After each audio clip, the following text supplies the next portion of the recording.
तो हमने कल स्टेरलाइजेशन का पहला पार्ट देखा था। अब हम देखेंगे स्टेरलाइजेशन का सेकंड पार्ट। ये हमारा असेप्टिक टेक्निक से स्टार्ट होता है। जैसे कि हम सब ने असेप्टिक टेक्निक देखा है, असेप्टिक टेक्निक भी एक टेक्निक है स्टेरलाइजेशन की। इसमें क्या होता है, जब हम कोई भी पेरेंटल प्रोडक्ट लेते हैं या फिर उसकी टेस्टिंग करते हैं, तो उस प्रोडक्ट को जब हम माइक्रो ऑर्गेनिज़म से फ्री करते हैं, जब उसमें माइक्रो ऑर्गेनिज़म का डेथ हो जाए या फिर किल हो जाए, तो उस टेक्निक को, उसके लिए जो भी हम टेक्निक्स यूज़ करते हैं, उस टेक्निक को हम एसेप्टिक टेक्निक्स कहते हैं।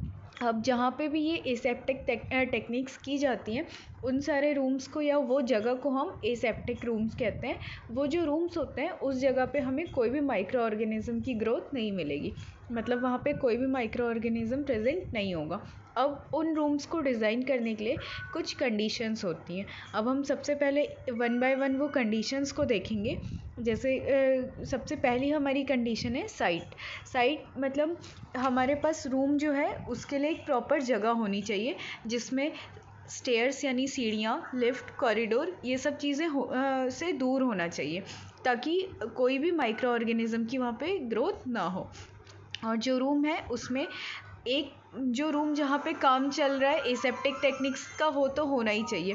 उसके साथ साथ एक या दो रूम एक्स्ट्रा भी होने चाहिए, जो हमारे चेंजिंग और वॉशिंग के लिए काम आ सके।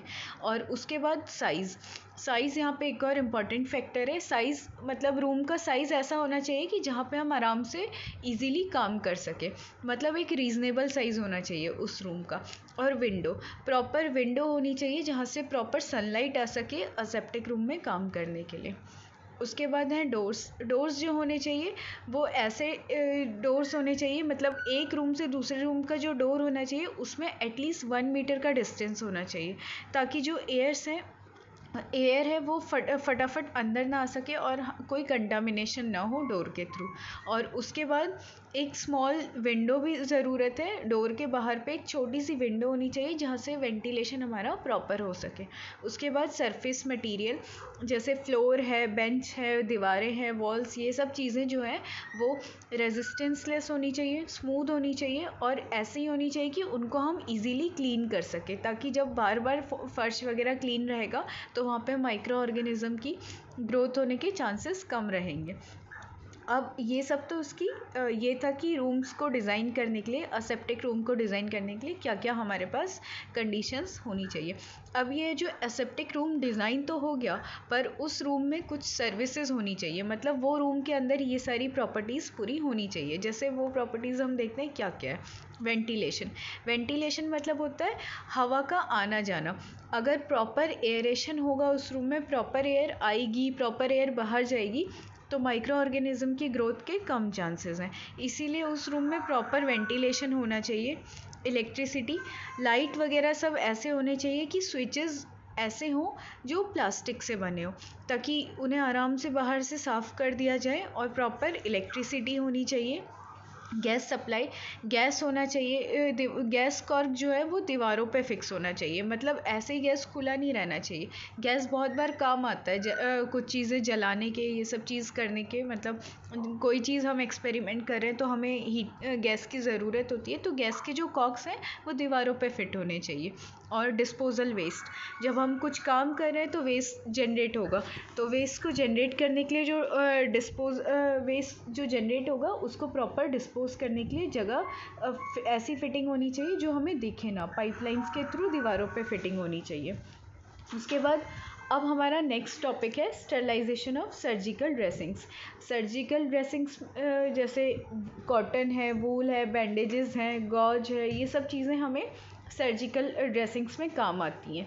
तो इन सब को हम स्टेरलाइज करेंगे, क्योंकि अगर ये स्टेरलाइज नहीं होंगी तो इसमें माइक्रो ऑर्गेनिज़म की ग्रोथ होगी, और उसके बाद जब हम इसे यूज़ करेंगे तो वो चीज़ें हमें हार्मफुल होंगी, हमारे लिए नुकसान पहुंचाएंगी। इसीलिए इन सब चीज़ों को भी स्टेरलाइज करना बहुत ज़रूरी है। अब स्टेरलाइज कैसे करेंगे? किसी भी चीज़ को स्टेरलाइज करने का एक ही प्रोसेस है।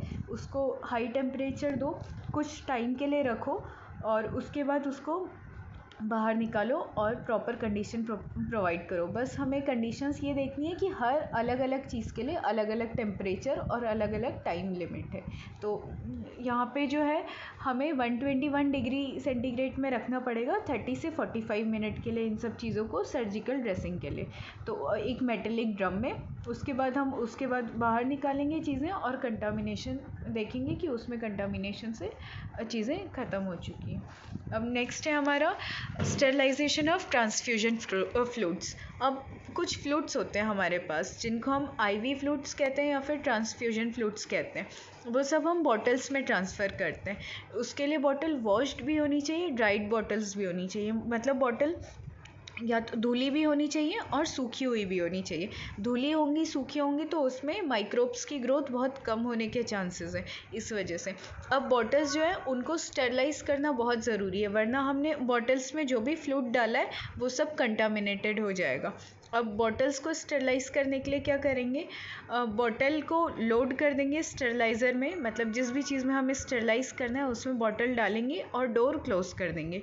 जब बॉटल को एक गिवन टेम्परेचर देंगे और कुछ प्रेशर लगाएंगे उस पर थोड़े टाइम के लिए, तो हम देखेंगे कि बॉटल जो है वो स्टेरिलाइज़ हो चुकी है। और उसके बाद हम 100 डिग्री से कम में उसको कूल करेंगे और बॉटल उसके बाद जो स्टेरिलाइज बॉटल्स होंगी उन सब में लेबल लगा देंगे कि ये बॉटल्स स्टेरिलाइज हो चुकी हैं। और उसके बाद हम उसमें फ्लूइड्स डाल सकते हैं और वो जब बॉटल स्टेरिलाइज हो जाएंगी तो फ्लूइड भी उसमें स्टेरिलाइज होगा। तो हमारा स्टेरिलाइजेशन का जो टॉपिक है वो यहीं पे ख़त्म होता है। Thank you so much.